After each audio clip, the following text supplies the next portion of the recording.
சொல்கிறான். அன்பர்களே, நாமும் அல்லாஹ்வை ஒவ்வொரு நாளும் நினைக்க வேண்டும். ரமதான் மட்டும் நினைக்கக்கூடியவர்கள் அல்ல, நாம் ரஹ்மானை நாள் முழுக்க நினைக்க வேண்டும். ரெண்டே விஷயத்தை தான் இன்னைக்கு சொல்ல போகிறேன். ரெண்டு செய்தி தான். காலையில் நினைக்க வேண்டிய சில வார்த்தைகள், இரவு படுக்கும் பொழுது நினைக்க வேண்டிய ஒரு வார்த்தை. இதை மட்டும் உள்வாங்கி கொண்டு இங்கிருந்து இன்றைக்கு நகருவோம். இது ஒரு ரொம்ப உங்களுக்கு ஒரு பாசிட்டிவ் எனர்ஜியை கொடுக்கும் என்று நான் நம்புகிறேன்.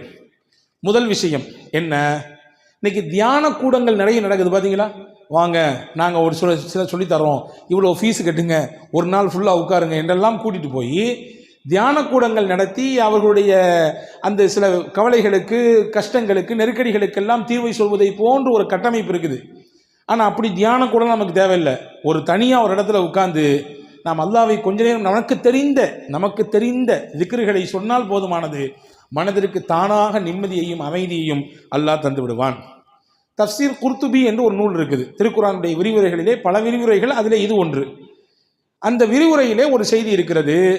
இன்னைக்கு ஓதப்பட்ட சூரா அல் கஹ்ஃபினுடைய ஒரு வசனத்திற்கு கீழே அந்த செய்தி வருகிறது. ஃபலவுலா இத்தஹல்த ஜன்னதக குல்த மாஷா அல்லாஹ் என்று துவங்கக்கூடிய அந்த வசனத்துக்கு கீழே இந்த செய்தி இடம்பெறுது. என்ன செய்தி அப்படின்னா, யார் ஒருத்தர் டெய்லி காலையில் 4 தஸ்பீஹ் செய்கிறாரோ அல்லாஹ் 4 விதமான பாதுகாப்பு அந்த மனுஷனுக்கு தருவான். நீங்கள் பார்க்குறத பார்த்தா தெரியுது, டெய்லி காலில் செய்கிறது சரிதான், ஆனால் எந்திரிச்சா தான் செய்கிறது, எந்திக்கிறதே பெரிய பாடாக இருக்க என்று நமக்கு நினைப்பு இருக்குது. ஆனால் இந்தந்த பிரச்சனைகளிலிருந்து நாம் வெளியே வர வேண்டும் என்றால் நிச்சயம் எந்திரிக்க வேண்டும், சொல்லியாக வேண்டும். 4 தஸ்பீஹ் என்னவெல்லாம் அது? முதல் விஷயம் என்ன, மனிதனுக்கு மிகப்பெரிய ஆபத்தை தரக்கூடிய வஸ்துக்களிலே ஒன்று கண்பாடு. கண் இருக்குல்ல, ஒருத்தர் பார்க்கக்கூடிய பார்வையினால் பிரச்சனை வரும். நீங்கள் சொல்லலாம், கண்ணுலாம் சும்மாங்க, அதெல்லாம் யார் நம்புவா அப்படின்னு சொல்லலாம். ஹதீஸிலே வந்திருக்கிறது, ஸஹல் இப்னு ஹனீஃப் என்று சொல்லக்கூடிய ஒரு நபி தோழர், ரொம்ப பார்க்கறதுக்கு நல்ல வசீகர தோற்றம், பார்க்க ரொம்ப அழகாக இருப்பார். அந்த தோற்ற பொலிவு அப்படியே கண்ணை கவரக்கூடிய விதத்திலே இருக்கும்.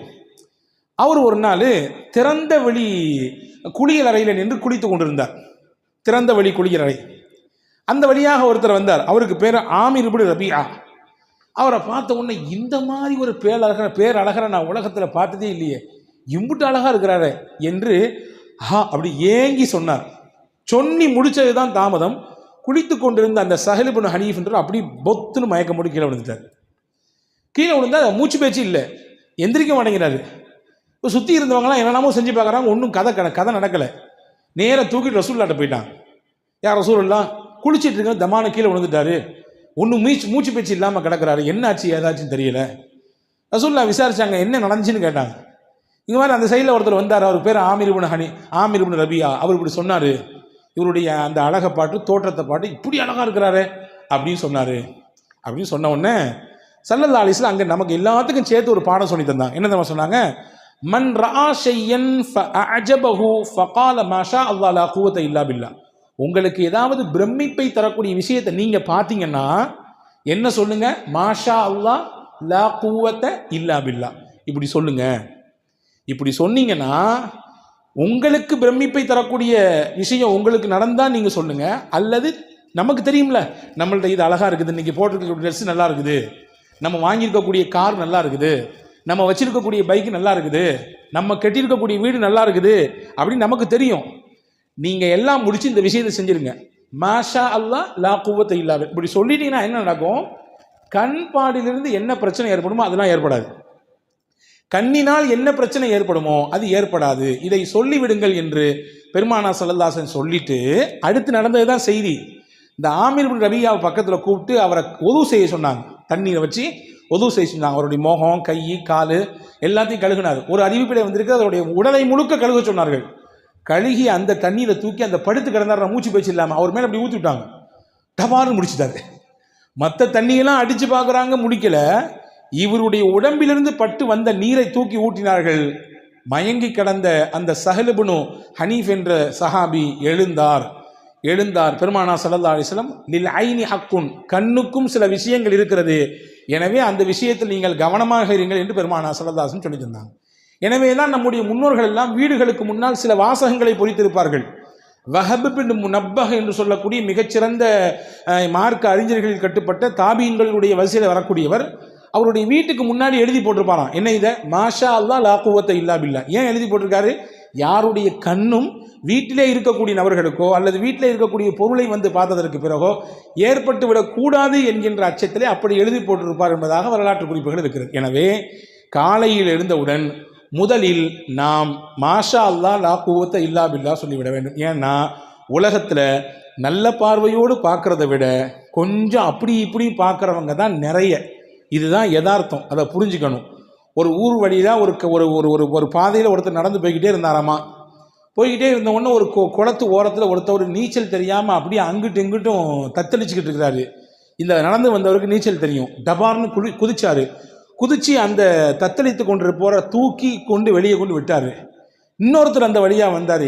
ஏன் இப்படி என்னாச்சு திடீர்னு தூக்கிட்டே அப்படின்னு கேட்ட உடனே அவர் சொன்னார், அந்த போர்டை பார்த்தியா, என்ன போர்டில் எழுதியிருக்கு, யாராவது இந்த குளத்திலே தவறி விழுந்து நீச்சல் தெரியாமல் தத்தளித்து கொண்டிருந்தால் அவர்களை யாராவது காப்பாற்றி விட்டால் அவருக்கு 500 ரூபாய் பரிசு, அதனால தான் செஞ்சேன் அப்படின்னாரா. இவர் வந்தவர் சொன்னார், அந்த பக்கம் ஒரு போர்டு இருக்குது, அதை பார்த்தியா, ஏன் என்னது, அங்கே எழுதிருந்துச்சு யாராவது இந்த குளத்திலே விழுந்து இறந்து விட்டால் அந்த பாடியை தூக்கி வெளியே போட்டால் அவங்களுக்கு 5000 ரூபா பரிசு. இவன் சொன்னானா, நான் முதல்ல பார்த்துருந்து அதை செஞ்சிருப்பேனே அப்படின்னானா. நான் முதல்ல அந்த போர்டை பார்த்துருந்து அந்த வேலையை செஞ்சுருப்பேன், இதை முதல்ல பார்த்து தொலைஞ்சிட்டேன். இதுதான் யதார்த்தம். நிறைய நபர்களுடைய நினைப்பு இப்படி தான் இருக்கிறது. எனவே நாம் கண்ணிலிருந்து பாதுகாப்பு பெறுவதற்கு முதல் விஷயமாக இதை நாம் சொல்லிக்கொள்ள வேண்டும். 1.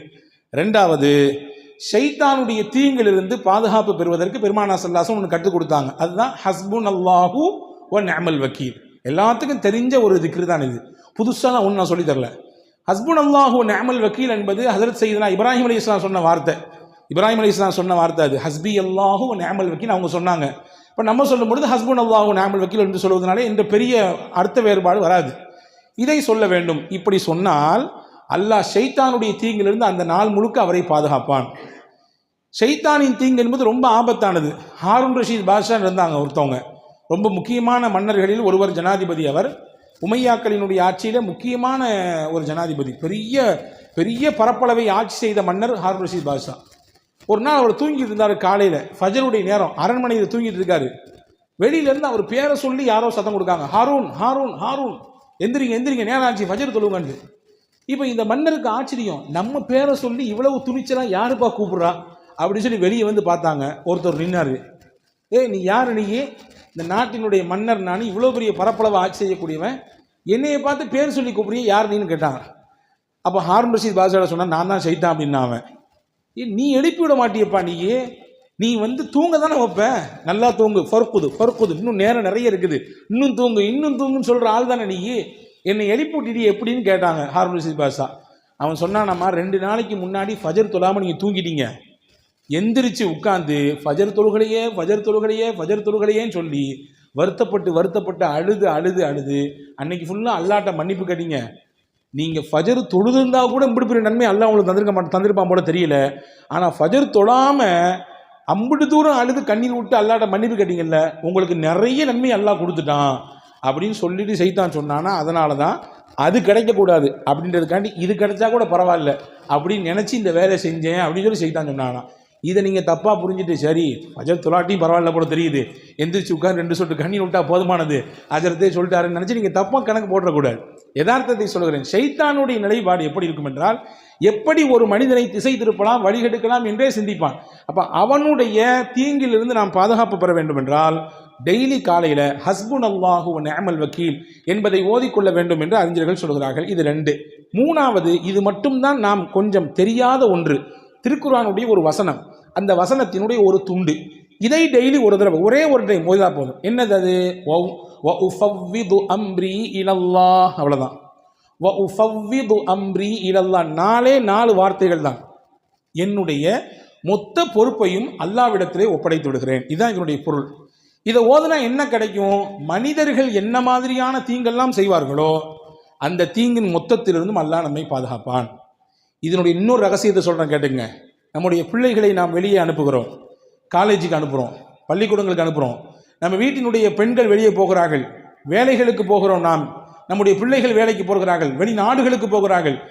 போகும் பொழுது யார் இந்த ஆயத்தை ஓதி அவர்களுக்கு பாதுகாப்பாக அல்லாஹ் இருப்பான் என்று சொல்லி அனுப்புகிறார்களோ அல்லாஹ்வுடைய ஈமானையும் பாதுகாப்பான், அவருடைய ஒழுக்கத்தையும் அல்லாஹ் பாதுகாப்பான். இன்னைக்கு காலகட்டத்தில் 2மே மிகப்பெரிய சவாலான விஷயம். ஈமானை பாதுகாக்கிறதும் பெரிய சவால், ஒழுக்கத்தை பாதுகாப்பது மிகப்பெரிய சவாலாக இருக்கிறது இல்லையா? ஒழுங்கீனமான காட்சிகள் எத்தனை எத்தனை நடக்குது பார்க்குறோமா இல்லையா? எக்கச்சக்கமான காரியங்களிலே இன்றைக்கு இலசுகள் சிக்கி தங்களுடைய எதிர்காலத்தை சின்னாபின்னப்படுத்திக் கொள்கிறார்களே, பார்க்கிறோமா இல்லையா?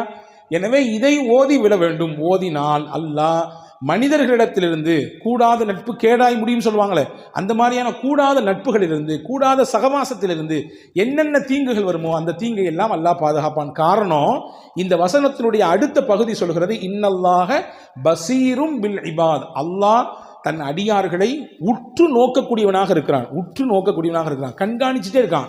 இப்போ இதை நீங்கள் ஓதுனீங்கன்னா நிச்சயமாக அல்லாஹ்வின் வளையத்திற்குள்ளே நாம் இருப்போம். நாம் யாரை வெளியே அனுப்புகிறோமோ அவர்கள் இருப்பார்கள். இது 3வது.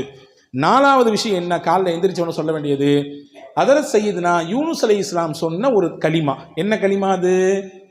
சொல்ல தானே நீங்கள் இருக்கிறீங்க, நீங்கள் சொல்லிதாங்க என்று நீங்கள் கேட்கறது புரியுது. லா இலாஹ இல்லா அன்த சுபஹானக இன்னி குந்து மினல் ஸாலிமீன். இது ஒரே ஒரு தடவை காலை ஓதினால் என்ன கிடைக்கும்? இன்னைக்கு உச்சகட்டமான நோயாக இருக்கக்கூடிய எல்லாத்துக்கும் இருக்கு, சின்ன பிள்ளையிலிருந்து வயசான பெரியவங்களே இருக்குது. என்ன? கவலை கவலை கவலை, எதையாவது நினைச்சு கவலை, எதையாவது நினைச்சு புலம்பல் இல்லையா? அந்த கவலைகளிலிருந்தெல்லாம் அல்லாஹு தஆலா வெளியே கொண்டு வருவான் மனிதனை. ஹஜ்ரத் யூனுஸ் அலைஹிஸ்ஸலாமுக்கும் கவலை இருந்தது. அல்லாஹ் குர்ஆனிலே சொல்கிறான், வகதாலிக நுஞ்சில் முஃமினீன். ஹஜ்ரத் யூனுஸ் அலைஹிஸ்ஸலாம் மீன் வயிற்றுக்குள்ளே இருந்தார்கள், ஒரு விஷயம் செய்யக்கூடாது, அதை செய்தார்கள். அல்லாஹ் ஒரு சின்ன மாற்றத்தை கொடுக்க நினைத்தான், மீன் வயிற்றுக்குள்ளே வைத்தான். 40 நாட்கள் இருந்தார்கள். அவர்கள் 3 இருளிலே சிக்கி இருந்தார்கள். கடலின் ஆழம், கடல், இன்னொன்று மீன் வயிறு. அங்கே இருந்து கொண்டுதான் இந்த கலிமாவை ஓதினார்கள். அல்லாஹ் சொல்லுகிறான், இந்த கலிமாவை மட்டும் யூனுஸ் ஓதாமல் இருந்திருந்தால் அவர் அதே மீன் வயிற்றுக்குள்ளே கியாமத் வரை இருந்து போயிருப்பார், மறுமை வரை அந்த மீனுக்குள்ளேயே இருந்து போயிருப்பார் என்று அல் குர்ஆனிலே சூரா சாஃபாத்திலே அல்லாஹ் சொல்லுகிறான். இப்போ என்ன சொல்ல வரேன்னா, அல்லாஹ் சொல்றான், ஃபனஜ்ஜைனாஹு மினல் கம். அந்த யூனுஸை இந்த கலிமாவின் மூலமாக அவருடைய கவலையிலிருந்து நாம் வெளியே கொண்டு வந்தோம், அவருடைய ஸ்ட்ரெஸ்லேருந்து நம்ம வெளியே அவரை தூக்கிட்டு வந்தோம் நல்லா சொல்கிறான். அதற்கு ரசூல் ஸல்லல்லாஹு அலைஹி வஸல்லம் சஹாபாக்களுக்கு சொல்லி கொடுத்தாங்க, இதை நீங்களும் ஓதுங்கன்னு சொன்னாங்க. இப்போ சஹாபாக்கள் கேட்டாங்க, யார் ரசூலுல்லாஹ் இதை ஓதுனா என்ன கிடைக்கும்? அல்லாஹ் சொல்றது உங்களுக்கு தெரியலையா?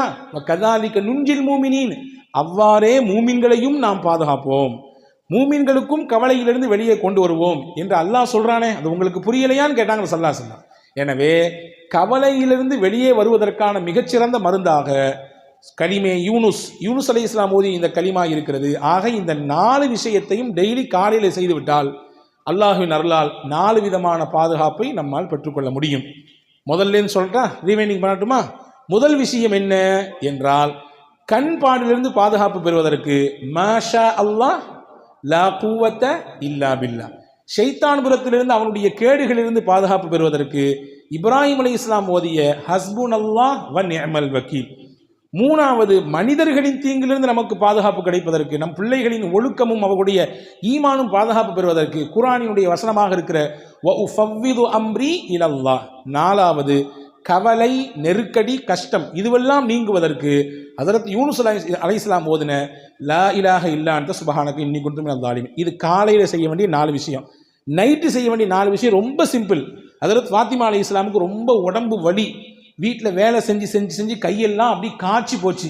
ஹஜ்ரத் ஃபாத்திமா ரலியல்லாஹுடைய கணவனார் ஹஜ்ரத் அலி சொன்னாங்க, உங்கள் அத்தாவை போய் பாருங்களேன், யாராவது ஹாதிமீன்கள் ஊழியர்கள் உங்களுக்கு பணியாளர்கள் இருந்தால் அவங்களுக்கு ஹெல்ப் பண்ணுறதுக்கு தருவாங்கல்ல அப்படின்னு சொன்ன உடனே ஃபாத்திமா அம்மா நேராக வீட்டுக்கு போனாங்க, ரசூல்லா வீட்டுக்கு. தான் வாப்பாட்ட பேசலான்னு போனாங்க, அத்தா அங்கே இல்லை, அம்மா தான் இருந்தாங்க, ஆயிஷா அம்மா இருந்தாங்க. என்னம்மா பிள்ளை வந்திருக்கேன்னு கேட்டாங்க ஆயிஷா அம்மா. ஹஜ்ரத் ஃபாத்திமா அம்மா சொன்னாங்க, இதுதான் கதை, கையெல்லாம் காய்ச்சி போச்சு, வீட்டில் ஆள் இல்லை ஹெல்ப்புக்கு, ரொம்ப கஷ்டமாக இருக்குன்னு சொன்ன உடனே ரசூலுல்லாஹ்ட்ட சொல்லி ஏதாவது பணியாளர் கிடைத்தால் நன்றாக இருக்குமே என்று கேட்டுவிட்டு போக வந்தேன். வாப்பா இல்லைம்மா, வந்த உடனே நான் கதையை சொல்கிறேன். ஹஜ்ரத் ஃபாத்திமா போன பின்னாடி ரசூலுல்லாஹ் கொஞ்ச நேரம் பின்னாடி வந்தாங்க. ஹஜ்ரத் ஆயிஷா அம்மா கதையை சொன்னாங்க. ரசூலுல்லாஹ் வீட்டில் கூட உட்காரல, மகளாச்சே, ரொம்ப பிரியமான பிள்ளையாச்சே, கிளம்பி நேராக போயிட்டாங்க. ஹஜ்ரத் ஆயிஷா அம்மா ஹஜ்ரத் ஃபாத்திமா அம்மா வீட்டுக்கு போயிட்டாங்க. ஃபாத்திமா ரலியல்லாஹு தஆலா அன்ஹா அவர்களும் அலி ரலியல்லாஹும் கட்டில் இருக்கிறார்கள். ரசூலுல்லாஹ் 2 பேத்துக்கு நடுசுல போய் உட்காந்துட்டாங்க. உட்காந்துட்டு சொன்னாங்க, உங்களுக்கு பணியாளர் கேட்பதாக நீங்கள் கேட்டதாக வந்த செய்தி எனக்கு வந்துச்சு, நான் அதை விட சிறப்பான ஒன்றை உங்களுக்கு சொல்லித்தரேன்.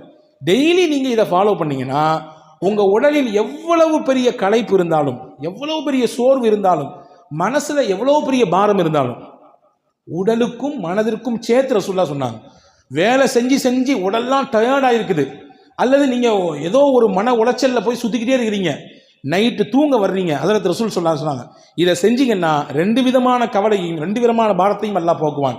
என்னெல்லாம் செய்யணும்? சுபஹானல்லாஹ் 33 தடவை சொல்லுங்க, அல்ஹம்துலில்லாஹ் 33 தடவை சொல்லுங்க, அல்லாஹு அக்பர் 34 தடவை சொல்லுங்க. இதுதான் உங்களுக்கு பெஸ்ட்டு. எதை விட நீங்கள் கேட்டு வந்தீங்கல்ல, பணியாளர் இருந்து உங்களுக்கு ஹெல்ப் பண்ணால் கொஞ்சம் வேலை பளு குறையும் நினைக்கிறீங்க, அப்படி தானே? வேலையில் கொஞ்சம் பளு குறையும், கொஞ்சம் ரிலாக்ஸாக இருக்கலான்னு. இல்லை, உங்கள் வேலையை நீங்களே செய்யுங்க, உங்களுக்கு ஹெல்ப்பர்லாம் தேவையில்லை. எவ்வளவு பெரிய வேலை செஞ்சு நீங்கள் தயாரானாலும் வந்து நைட்டு படுக்கும்போது இதை ஓதிட்டு படுங்க.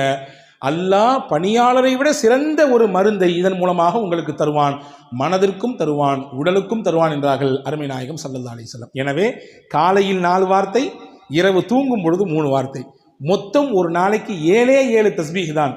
ஓதி பழகி பாருங்கள், நிச்சயமாக உங்களுக்கும் சேர்த்து என்னோடு சேர்த்து எனக்கும் நான் சொல்லிக் கொடுக்கிறேன், பெரும் மாற்றத்தை நம் வாழ்க்கையில் பார்க்க முடியும். வல்ல அல்லாஹ் அப்படிப்பட்ட சிறந்த சிந்தனையோடு வாழக்கூடிய தௌஃபீக்கை உங்களுக்கும் எனக்கும் எல்லா மக்களுக்கும் வழங்குவானாக. ஆமீன். பிஹக்கி செய்தனா